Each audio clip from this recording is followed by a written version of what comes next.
The arrival of the Eunice fleet. The stars in the vast expanse of space twinkled as the Eunice fleet approached Earth. From the command deck of their flagship, the Imperium, Admiral Antares gazed out at the shimmering blue planet below. The arrogance that had fueled his thoughts for years now bubbled to the surface. He had led countless victories, subjugating entire star systems, and Earth, this insignificant speck in the cosmos, would be no different. His confidence was unshakable, his eyes sharp with the expectation of an easy conquest. As the fleet approached Earth's atmosphere, the Eunice ships, sleek, dark vessels, entered orbit in perfect formation. Their advanced technology and overwhelming firepower made them a force to be reckoned with. Antares felt invincible as his flagship hovered above Earth's cities, ready to strike. But just as the fleet was preparing to make their move, a strange transmission came through on the commander's console, disrupting the steady hum of the ship's systems. At first, it seemed like nothing more than static noise, but then the words came through clear, unyielding. "We extend an invitation for a summit," the voice said, calm and composed. "We seek peaceful coexistence. Come to Geneva, Earth's capital, and discuss the future of our peoples." Admiral Antares stared at the screen in disbelief. A transmission? From the humans? How could they be so bold, so naive, to think they could negotiate with the mighty Eunice? He scoffed at the audacity of it. Diplomacy. He muttered under his breath, "We do not negotiate with prey." Yet, as he ruminated on the message, something unusual stirred within him. He had underestimated the humans before, assuming them to be primitive and unworthy of his attention. But now, as their transmission played on, something nagged at him. There was a confidence in their words, a calmness that spoke of strength.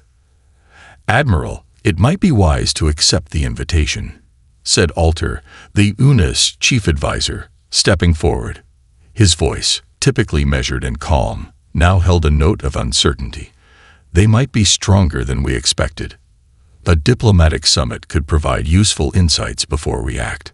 "Diplomacy is a waste of time," Antares snapped, his pride flaring. "We should show them our might, force them to kneel before us."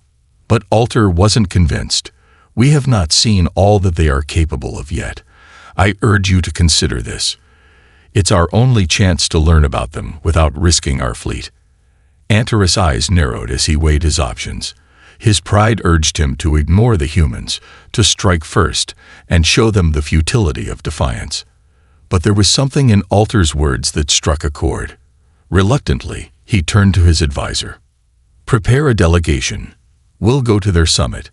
But mark my words, this will be the last time we show them mercy," Antares declared, his voice heavy with warning. The decision was made. The Eunice fleet would remain in orbit, waiting for the human delegation's arrival, while Antares and his chosen team made their way to Earth. The descent to Geneva. Hours later, as the shuttle descended toward Earth's surface, the lush green of Europe came into view.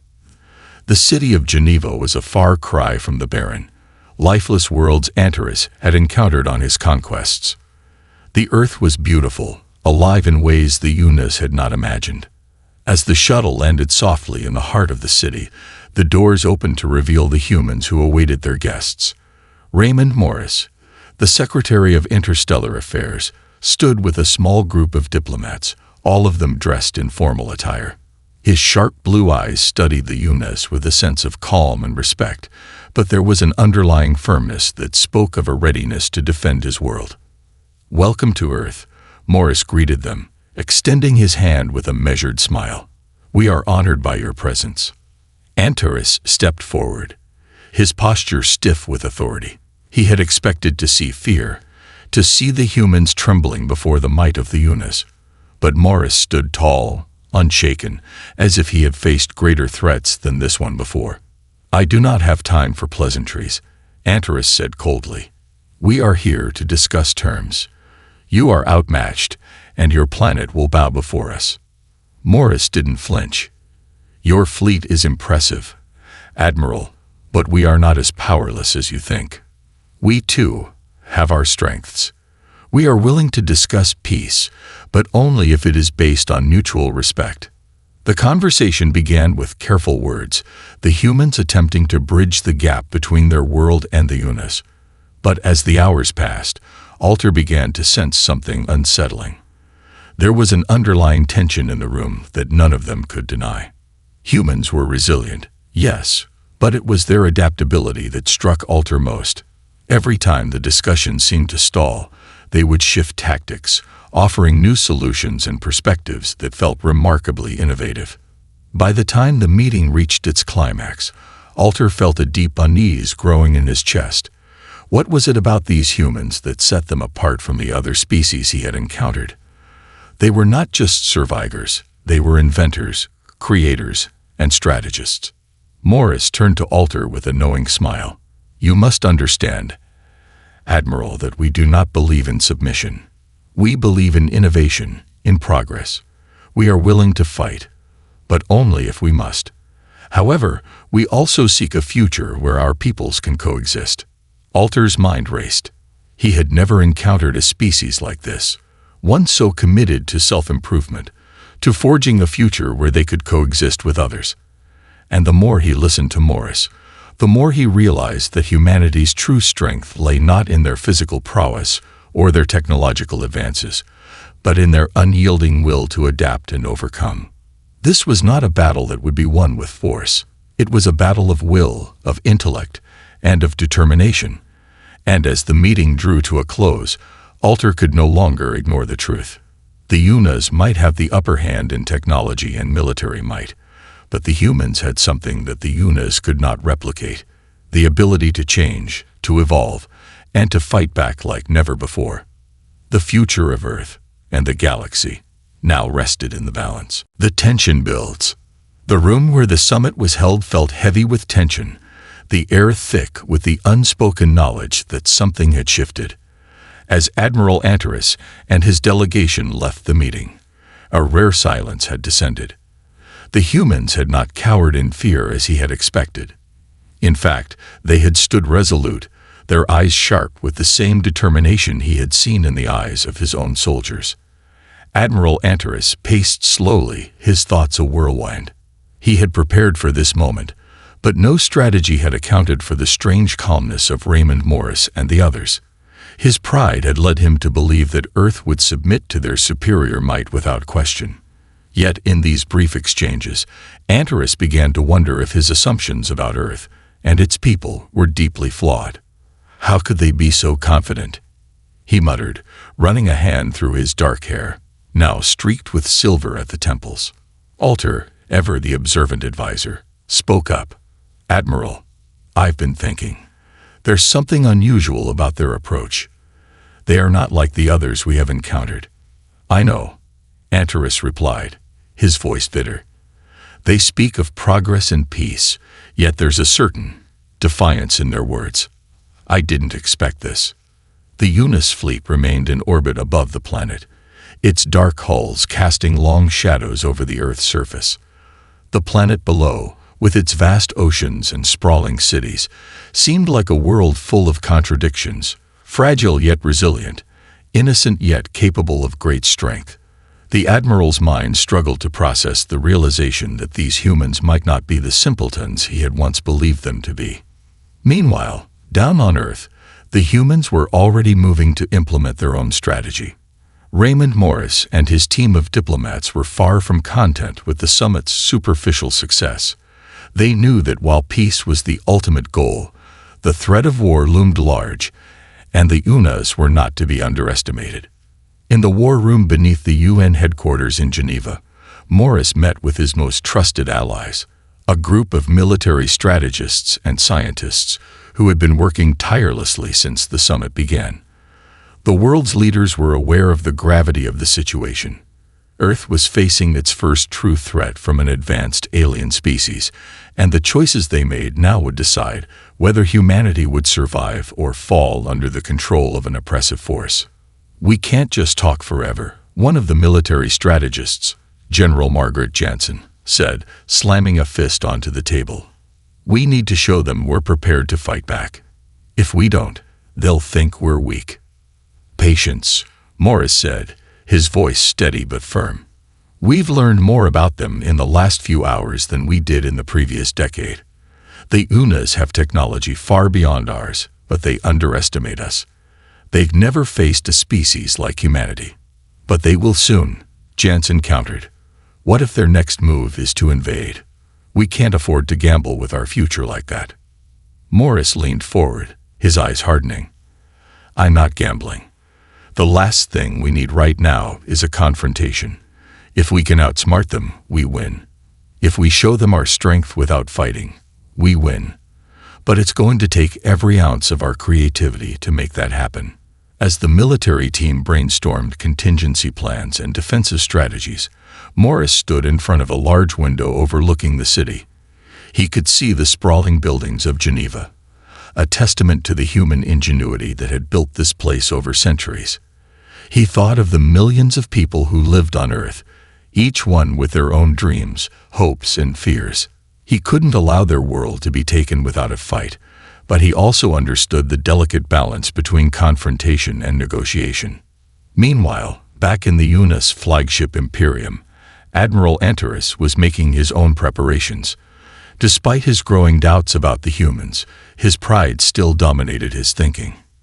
He was a conqueror, and the thought of returning home without a victory gnawed at him. I will not leave here empty-handed, Antares growled, turning to his fleet commanders. Prepare the weapons. We will show them the cost of defiance. But as he spoke, Alter stepped forward, his voice calm but insistent. Admiral, I must ask you to reconsider. We've seen a glimpse of what these humans are capable of. I do not believe a swift strike will yield the results you anticipate. There's more to them than meets the eye. Antares shot him a glare. Enough, Alter. The time for words has passed. We have come this far. Their attempt at diplomacy is nothing but a ruse to buy time. We will act now, and we will win. The humans do not realize who they are dealing with. Alter didn't respond immediately, but instead studied Antares carefully. He had served by the Admiral's side for years, had watched his victories and celebrated his conquests. But this felt different. The humans were not like the conquered worlds they had previously subjugated. The more he watched, the more uncertain he became. Could the Unas truly defeat them? Or was this a war that could never be won through brute force alone? As the Imperium began to mobilize for battle, something unexpected occurred. A message was received, one that caught both the Unas fleet and Earth's leaders off guard. The transmission was simple, its contents cryptic yet filled with underlying meaning. We have been watching you, the message began. You have more power than you know. The Unas are not your only threat. Beware of what comes next. Morris read the message aloud in the war room, his heart racing. Who sent this? I don't know, said one of the technicians, his face pale. The signal is untraceable. It's unlike anything we've ever encountered. Morris felt a chill run down his spine. Was this a warning from another alien species? Was it a trick by the Unas, or something else entirely? He turned to his team, his mind racing. This could be the break we've been waiting for, he said. We need to investigate this message. If it's a threat, we have to be ready for anything. On the Imperium, Admiral Antares watched the message with equal unease. It was an unexpected disruption to his plans. He had anticipated a swift victory, but now the humans seemed to be receiving assistance from an unknown source. Who sent that message? He demanded, his voice sharp. What game is this? Alter studied the message for a long moment, his mind racing. I'm not sure, but this is no coincidence. The humans are not as weak as we thought. Perhaps they've been preparing for this moment far longer than we realized. Antares felt his anger flare. I don't care who is helping them. The Unas will crush them. No one interferes with our plans. But Alter's warning lingered in his mind. For the first time, he wondered if this conflict was more complex than he had originally believed. The humans were no longer just a species to conquer. They were becoming a force to reckon with. As both sides braced for the inevitable clash, the galaxy held its breath. waiting for the outcome of a war that would determine the fate of Earth, and perhaps all of humanity. What would come next? Only time would tell. The first strike. The days following the mysterious message were filled with uncertainty. Both the humans and the UNAs found themselves caught in a complex web of deception, strategy, and hidden threats. The UNA's fleet, still looming ominously over Earth, prepared for what they believed would be a decisive assault. Admiral Antares was resolute in his belief that the humans would eventually fold under the weight of the UNA's overwhelming power. However, beneath the surface, something was stirring, a shift in the balance of power neither side could fully comprehend. On Earth, Raymond Morris and his team were grappling with the new message. Their first instinct was to treat it as a trap, but the chilling sense of urgency in the transmission made them reconsider. Could the warning be real? And if so, who was behind it? Morris had always prided himself on his ability to read people, to understand their motivations. He spent hours pacing through the war room, his mind a whirl of calculations and possibilities. The presence of the UNAs, alien invaders who wielded unimaginable technology, was terrifying. But now, there was the distinct feeling that something even more dangerous loomed on the horizon. The world's leaders, once divided on how to handle the UNA's threat, now stood united in their uncertainty. They had no choice but to place their trust in Morris, who had become the voice of reason in the face of chaos. He gathered his closest allies, a team of scientists, military strategists, and diplomats, to form a council that would make decisions about how to proceed. "I don't like this," General Jansen muttered as she scanned the latest reports. "We've prepared every contingency, every defense. But how do you fight an unknown enemy? We don't even know if this enemy is hostile," Morris countered, staring at the flickering message again. "But we need to be ready for anything." A soft knock at the door interrupted their discussion. Morris looked up to see a young officer standing in the doorway, his face flushed with excitement. "Sir, we've intercepted something," the officer said, his voice urgent. "It's a signal from the UNAs. We don't know where it's coming from, but we think it's their primary fleet." Morris felt his heart race. Could the UNAs be making a move? He nodded sharply. "Patch it through," he ordered. The officer complied, and the room fell into silence as the distorted transmission blared through the speakers. The voice was unmistakably UNA's, deep, commanding, and filled with an unsettling calm. "This is Admiral Antares of the UNA's fleet," the voice boomed. "Your species has been deemed inferior, and your world is ours for the taking. We have waited long enough. Prepare yourselves for what is coming." The message was short, but its implications were clear. The UNAs were preparing for a full-scale invasion, and they were no longer pretending to seek peace. Morris's mind raced. He had prepared for this moment, but hearing the UNA's words brought everything into sharp focus. It was no longer about diplomacy. Earth was now the target of a hostile force, and the window for peaceful resolution had closed. "We need to act, and we need to act now," Morris said, turning to his team. "General, how soon can we deploy our forces?" "Immediately, if needed," Jansen replied, her jaw set in determination. "Our air and space defenses are operational, but we're going to need more than just military might to win this fight." "You're right," Morris agreed, rubbing his temples. "We need to find a way to outthink them. The UNAs are powerful, but their overconfidence might be their weakness. We've got to level the playing field." While Morris and his team scrambled to prepare Earth's defenses, Admiral Antares stood on the bridge of the Imperium, watching Earth's surface through a large viewport. The swirling clouds of blue and green seemed so fragile from space, so easily conquered. "This is it," Antares muttered, his eyes narrowing as he watched the horizon. "The humans are about to learn the price of defiance." The UNA's fleet was positioned in a strategic formation, surrounding Earth in a tightening noose. The advanced alien warships, sleek and menacing, glided silently through space, their weapons primed and ready. In the distance, the planet below looked like a blue marble, vulnerable and helpless. Antares believed victory was inevitable. Earth had no chance against the might of the Unis. But as the fleet began its final preparations for attack, something unexpected occurred. A single Unas warship, one of the largest in their arsenal, suddenly veered off course, moving away from the rest of the fleet. Its sleek, black hull shimmered in the darkness of space, a stark contrast to the rest of the fleet. It was as if it was calling to something, or someone. "What's happening?" Antares demanded, his voice rising with frustration. "Who authorized that maneuver?" The fleet commanders exchanged uneasy glances before one of them spoke. "Sir, we don't know. It's acting autonomously." Antares's eyes narrowed, suspicion creeping into his mind. "What do you mean, autonomously? We have complete control of all ships. Find out what's going on now." A tense silence filled the bridge as the officers scrambled to bring up data on the rogue warship. They were met with a baffling sight.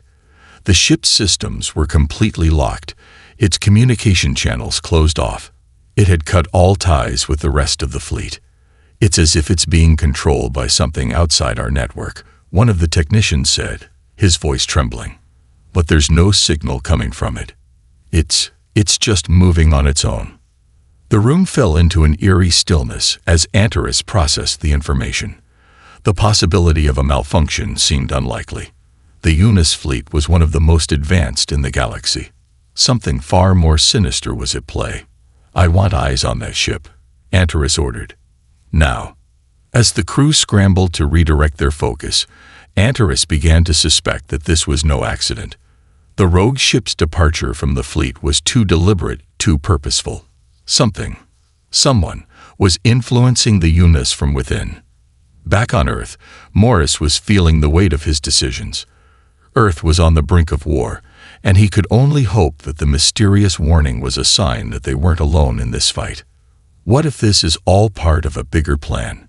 Jansen asked, looking at the display of the Unis fleet on the monitor. "What if they're trying to provoke us into a direct conflict?" "I'm sure of it," Morris replied. "But we have no choice but to stand firm. We can't show weakness now." Just as the last preparations were being made to deploy Earth's defenses, the unexpected happened.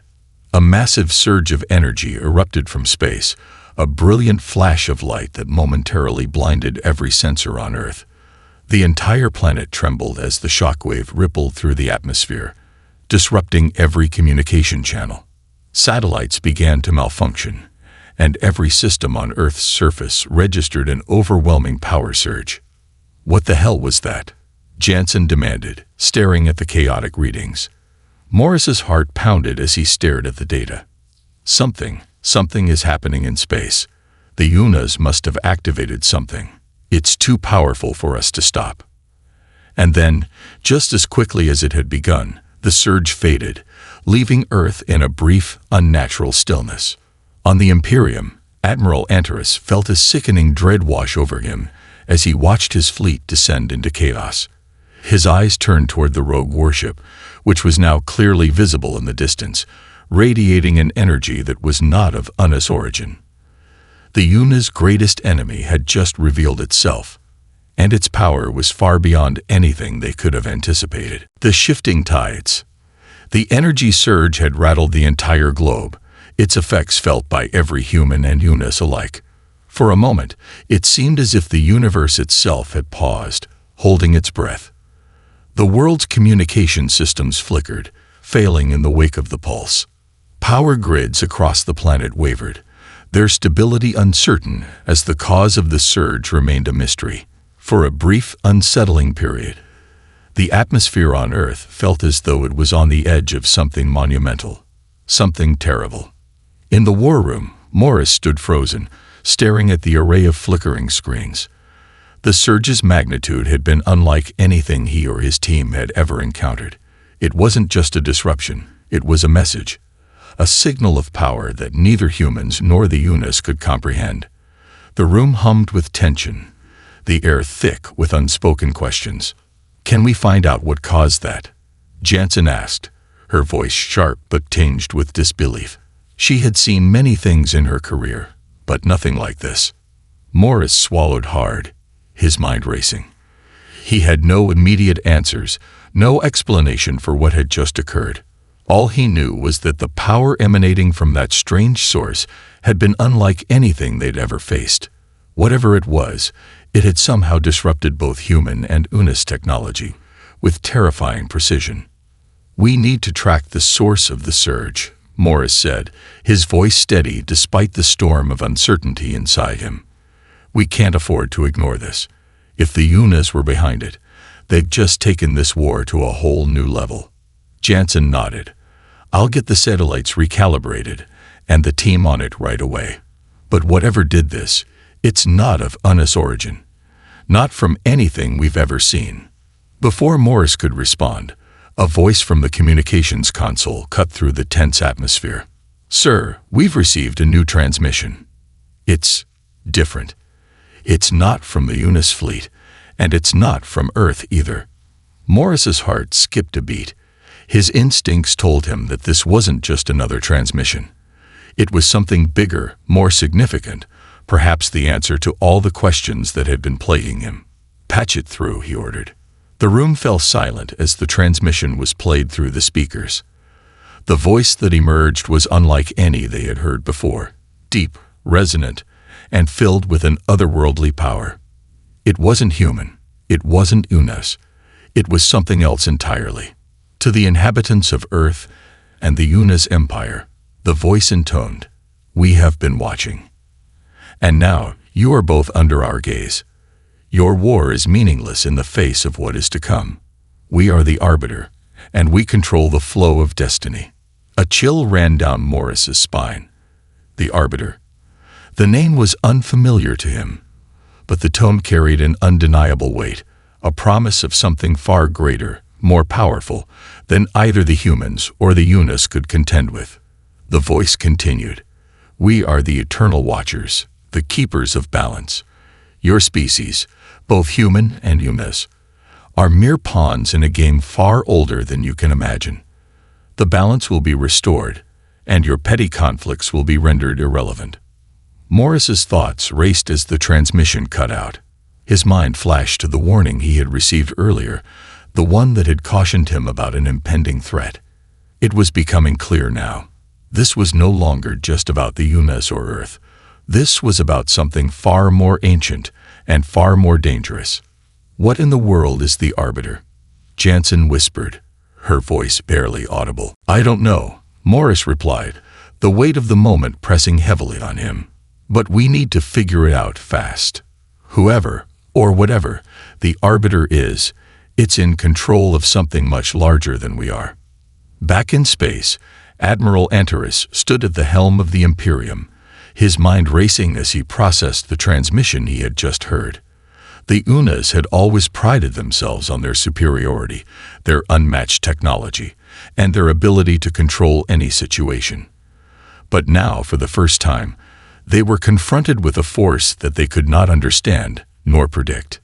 "This is beyond us," Antares muttered under his breath, his eyes scanning the empty void of space. The rogue ship, the one that had departed from the fleet, was now returning, and it was carrying with it an energy that could only be described as cosmic in scale. It was as if the very laws of physics had been altered by its presence. The crew of the Imperium was on edge, the tension palpable. Officers scrambled to re-establish communication with the rest of the fleet, but nothing seemed to work. The energy pulse had disrupted everything, and the rogue ship was now the only one seemingly unaffected. "Admiral, we have another anomaly," one of the technicians reported, his voice trembling. "The rogue ship, it's emitting a signal, but it's not in any known language or format. It's like it's speaking directly to us. It's as if it's trying to communicate." Antares's grip on the console tightened. "Let me hear it." The technician hesitated, then activated the feed. The voice that emanated from the speakers was the same one that had addressed Earth moments earlier, the voice of the arbiter. "To the UNIS Empire," the voice declared, its tone as cold and inevitable as the void of space itself. "Your time is over. Your empire, built on conquest and domination, will cease to exist. You are not the ones in control. The balance has already shifted, and the forces you face will not bend to your will." The room fell deathly silent. Every member of the crew was frozen in place, their faces pale with disbelief. For the first time, the Unas were confronted with something that they could not fight, something that threatened their very existence. "What is this force?" Antares whispered, his mind struggling to comprehend the enormity of what he was hearing. The voice continued, its words resonating through the vast emptiness of space. "You have been warned. The Arbiter does not extend mercy. You are in its domain now." Before Antares could respond, the rogue ship, now fully aligned with the rest of the Unis fleet, began to pulse with an intense, blinding light. The energy coming from it was overwhelming, a force so powerful that the entire fleet felt the shockwave reverberate through the fabric of space. The light expanded outward, consuming everything in its path. The Unis ships, once so confident in their superiority, were now powerless against the force that had been unleashed. As the light from the rogue ship enveloped the Imperium, Antares's final words echoed in the empty control room. "Nothing can stop this."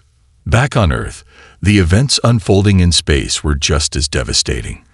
The moment the energy surge had hit, a deep, unshakable sense of dread had settled over the planet.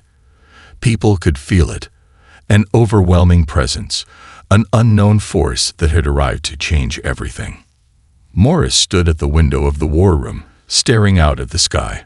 The distant stars above seemed to twinkle with a quiet, haunting resonance. What had started as a fight for survival had become something far more complicated. The war with the Unis no longer felt like the only threat. There was something else, something far more ancient and powerful, that had set its sights on Earth. He turned to Jansen, his eyes hard with resolve. "Prepare for the worst. Whatever this Arbiter is, it's not going to stop. And neither are we. We fight." Jansen met his gaze, nodding grimly. "We fight." And so the stage was set. A battle for survival, not just against the Unis, but against a force that transcended the boundaries of the known universe. The Arbiter's arrival would forever change the fate of Earth and the universe itself. The storm breaks. The world was in turmoil. Morris could feel the weight of it pressing down on his shoulders as he moved through the war room, eyes glued to the screens. Every channel was flooded with reports, rumors, speculations, and the beginnings of widespread panic.